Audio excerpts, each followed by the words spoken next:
dee haddaynu inaku isu ciil qabno taariikho hore la ciil qabo war calanka ana yar duuduubano banaankan ay isugu baxan waxaan ugu tagnay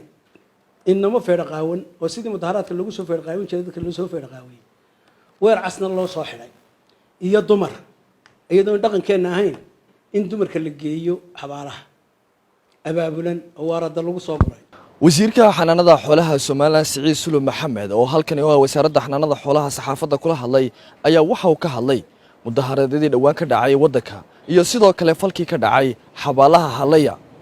wasiirku ugu horreyn waxa uu ka horeeyay mudaharaadyada iyo sida ay xukuumadda Soomaaliland iyo xisbiyada mucaaradku ugu heshiyeen daraadkii dhacay bisha 12keedii bishii 8aad saal socoteen ee warbaahinta kala socoteen mudaharaadka oo muddo dhowr bilood ay abaabulayeen xisbiyada mucaaradka dawladdu muddo dheer bay ay ka hortaagneed oo ka cabanaysay oo lahayd mudaharaadka aan iska dayno sababta mudaharaadada si loo dhiga ma naqaano naf iyo maalba waynu ku burburaynaa nabadgelyadeennuna way ku xumaanaysaa ugu dambeyntii warqaday soo qoreen labada xisbi mucaarid oo labada gudoomiye ku saxnaayeen ayaa wasaaradda dakhliga timi markii ay timi wasaaradda dakhliga warqadaasu madaxweynuhu guddi aan ku jiro ayuu u saaray inaanu xal ka gaadhno mudaharaadka ay ka qabsatay xisbiyada mucaaridka ee muddada dheer doonayeen inay abaabulaan wasiirka dakhliga ayaa markaa warqad qoray wuxuu yidhi labada guddoomiye ee qoraalka soo qoray waxaan doonaynaa mudaharaadka inaanu balqaabkii u doonayaan ka wada hadallo hanoo yimaadeen xisbiga waddani waa diiday yeedhitaanka madaxdiisii sare guddoomiyihiisii guddoomiye ku-xigeenkiisii guddoomiyihii hore xogayihii guud intii fulinta ahayd way diiday inamaa ka yimi niman baa ka yimi 3 maalintii hore waan wada fadhiisanay maalin labaadii oo yidhaahdeen cudurdaar u yeelaan ayaan ku niri madaxdiina u yeedha dabeedna qoladaasna way iska tagtay markaan madaxdiina u yeedha waxaana yidhahan waxaa naga wakiila faysalna wuxuu ku adkaystay inuu asigu isbahaysiga wakiil ka yahay madaxna u yahay wadaxaajoodkiisaasaanu ku gallay 2 cashay arrintaas socotay waa war la qabo 2 cashay socotay waxaanu tallaabadii ugu horreysayba xukuumad ahaan guddidii la saaray waxaanu gaadhnay go-aan odhanaya mar haddii ay ku dhigeen bal aanu fasaxno laakiin si sharciga waafaqsan loogu fasaxo si sharciga waafaqsan waxay noqotay oo mudaharaadkii laydin fasaxay si aanu khasaariyo dhib inoogu keenin nabadgelyadeena dhaawac ugu keenin aan ka wada tashano qodobadii la gaadhay waxaa ka mid ahaa in lagu qabto xarumaha 6 gobol waaweyn ee xisbiyada waddani iyo cid markaan soo dhaweeyo waa war la qaba warkaas markuu naga baxay oo qoraal ku baxay oo guddoomiyaha xisbiga cid ee isbahaysiga asagu yidhi ana guddoomiye ah qoraalka loo dhiibay ee aanu kala tagnay yidhi xagga iyagii baan ku qabanaynaa anaku wixii uu saxaafadeeda waxa hadlay guddoomiyihii hore xisbiga waddani cabdiraxmaan ciro waxaanu khilaafay goobtii loo xadiday ee Hargeysa oo goobo kale oo aan goobi ahayn buu yidhi dadka taga wasiirka dakhliga uu ka daba hadlo wuxuu yidhi goobtii loo xadiday un baa Hargeysana la tegaya 5 gobolna la tegaya horta haddaa maqasheen dhaawac iyo dhimashaa dhacday waxa sababay hadalka cabdiraxmaan ciro ku khilaafay go-aankii aan wada hadalladii ku gaadhnay ahaa 6 goobood ee xarumood loo yaqaano xarumaha dhexe ee xisbiyada oo mid walba deegaankeedii halka ku taala la calaamadiyey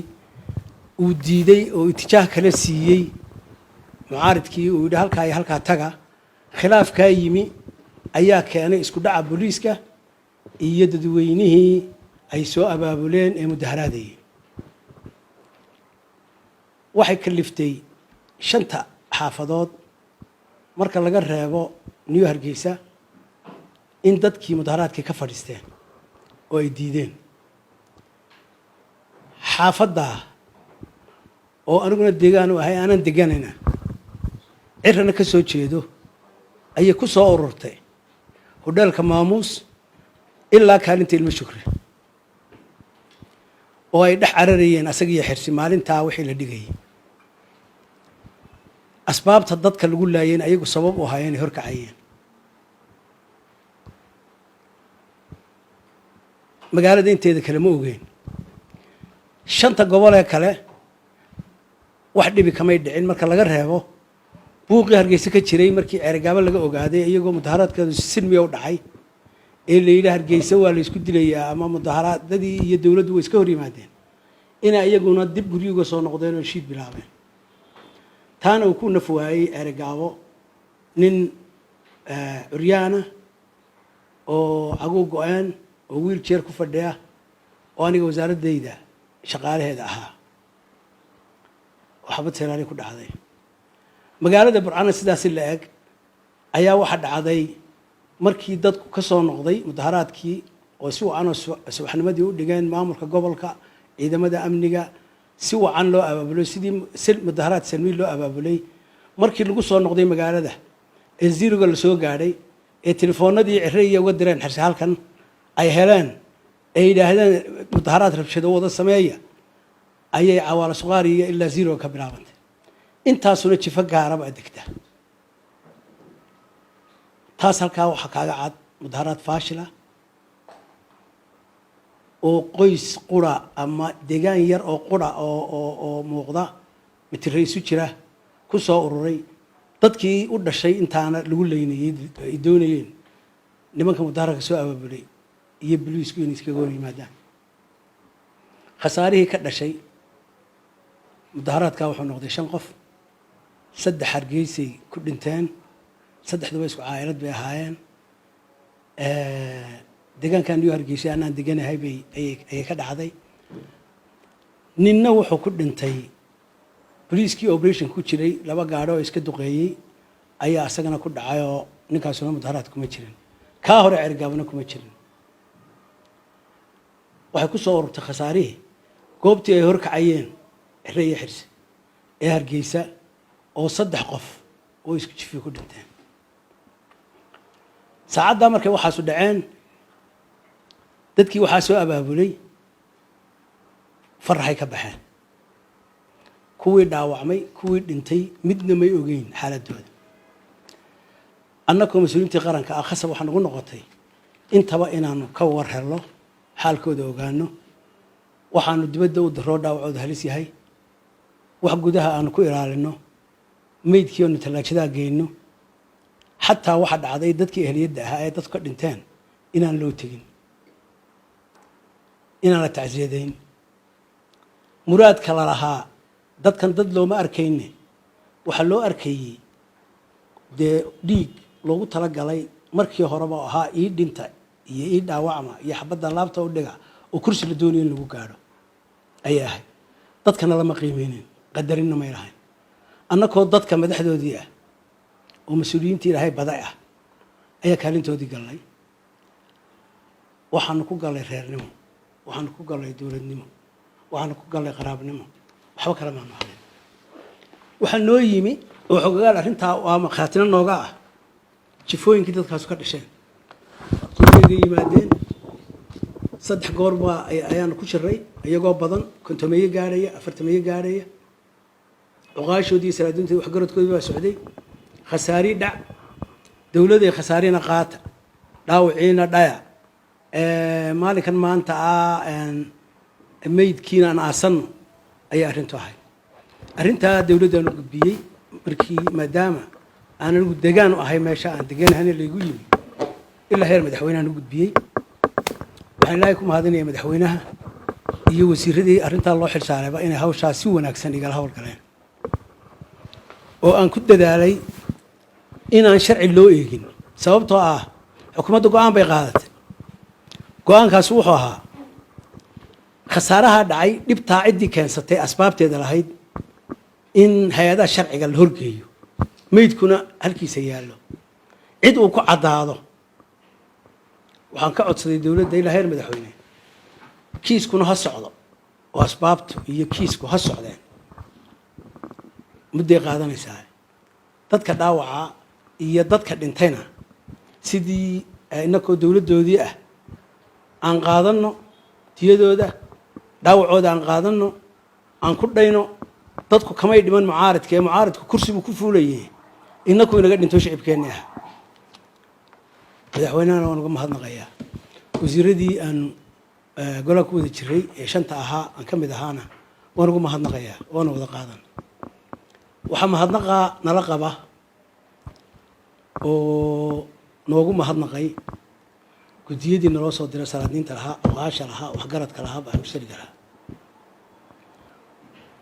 waa tahay arrintaas waxay noo soo gabagabowday maalintii shalay mag aan hore dadka looga qaadan ayay dowladdu u baasgaraysay ama ugu ballan qaaday dadkii dhintay aaskii oo wafaysan bay siisay dowladdu waxay kala dardaarantay oo aan mid ka ahaa in aan arrintaa dadkaa dhintay iyo dadkaa dhaawacmay aan la siyaasadayn dowladdu ilaa shirkaas markuu dhacay ilaa maanta aan hadlayo afkeeday ka gaabsatay wixii mucaaridka shubayay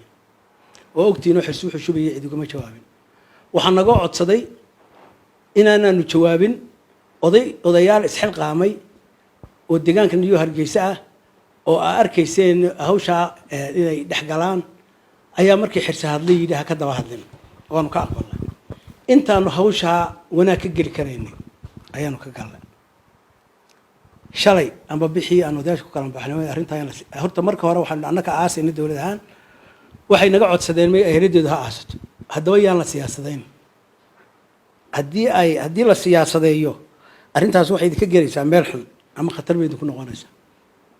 oo annaku moydkaama doonin inaanu siyaasadayno inaanu ku baayactanno inaanu cid ku xumayno inaanu sharaf kale ku doonno xumaa iyo saman midna dadkiina kale ka ilaashada waaye shalay galabtii waxaa ogeedeen guddoomiyihii hore xisbiga mucaaridka ah ee waddani in uu hadlay facebookiisana dhigay hayse soo abaabuleen xisbigii waddani iyo wixii la halmaalaa mujaahidiin baa inaga dhimatay mujaahidiintiinii kalena weerca soo xidha kaalaya qaab mudaharaad lagu mudaharaadaya haddana meydkii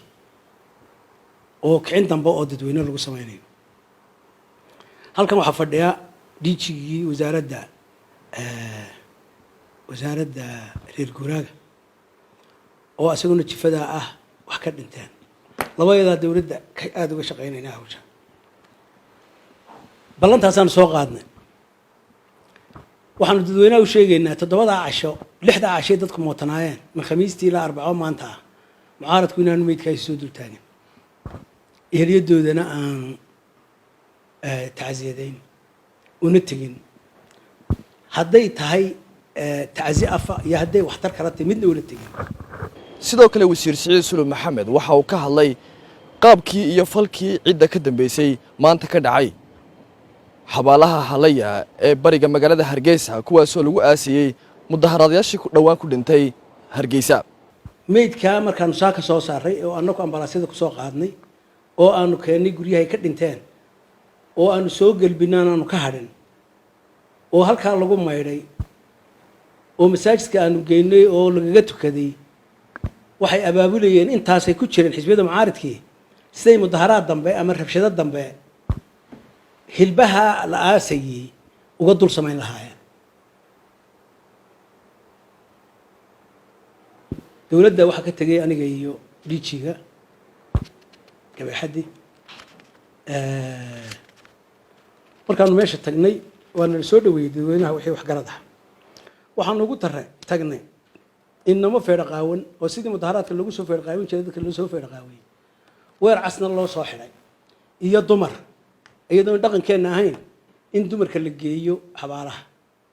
abaabulan oo waarada lagu soo guray dadweynihii waxgaradkii cuqaashii salaadiintii dadweynuhuna soo dhaweeyey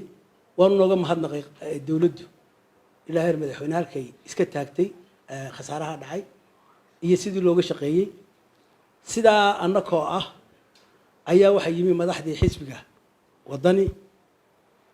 markay yimaadeen inamadaa ay soo abaabuleen oo kushin meelaha u taagnaan bidhaantooda arkayey waxaa lagu amray inay aniga ishiidaan waa lay soo digay odayaashii qayb ka mida baa yidhi inama halka soo baraynaya iskaga tag gaarigaaga tag iskaga tag waa soo baxay markiiba shiidku uu bilaabmay askartii ila socotay waxaan ku amray inaanay xabad korin dadka oo dhaqan bini aadam oo xabaal dusheed laga mudaharaadayo waa maalintii koobaad horta dadweynaha waxaan u sheegayaa halkaa ceebta ka dhacday ee aan qaybsanayn dadweynihii meesha joogay wixii waxgarad ahaana arkayeen waxa iskale ciro iyo cidda la talisa ama xurtada ku haysata waa dhaqankoodii halkaa markay timi annagu iskaga soo baxnay shiidkaan waxba kuma noqon gaari baa ay ku dhaceen laba dhagax muraayadda dambe jabtay waa masale basiid askartay dadka waxba ma yeelin dadweyne waan arkayay inay iscaabiyayaan oo ayagu iscelinayaan odayaashu la dagaalamayaan wixii waxgarad ah halkaa haddaba waxaa su-aasha isweydiinta le aan isdul taagaya waxaa weeye yaa dadka shiidayay maxay ahaayeen identitygooda muxuu ah nin weyn baan ahay oo intaa la eego dadka waan kala wada garanaya labada jifo ee wax ka dhinteen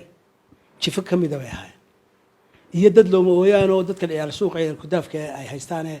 dadka shiida oo ayagu aabbala ah wixii damiir lahaa ama dad ahaa waxaa kuwii dhacayn cunsur carabka lagama dhowraba jifada ciro ayay ahaayeen kuwa hawsha bilaabay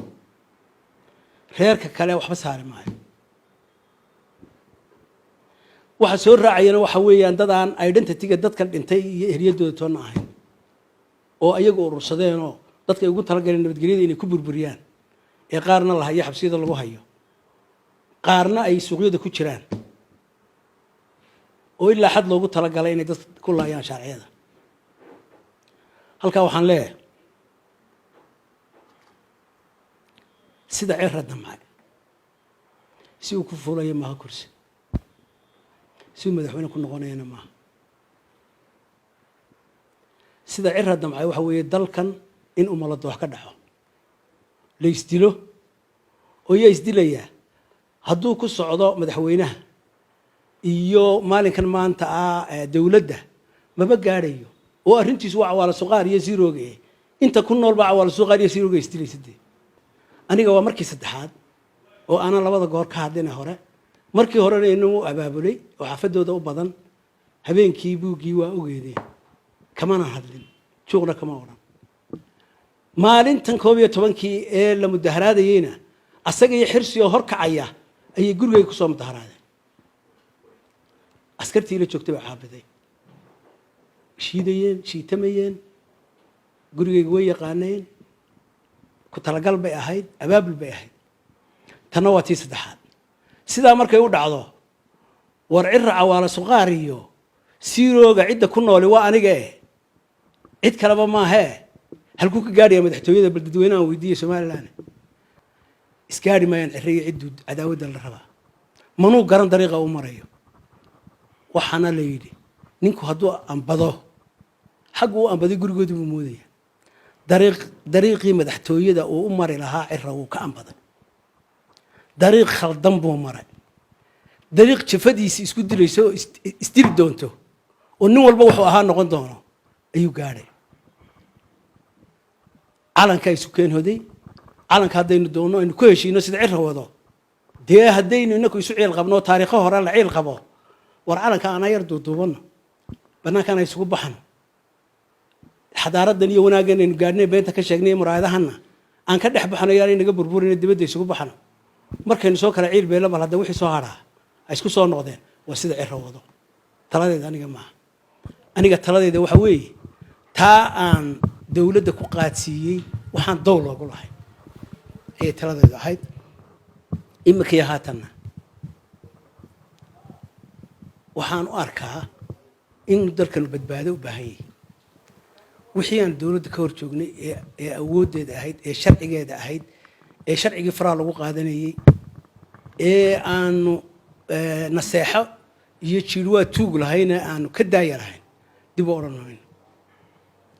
nin walba marna taagtaa marna tamartaa guulad cunaabi mm TV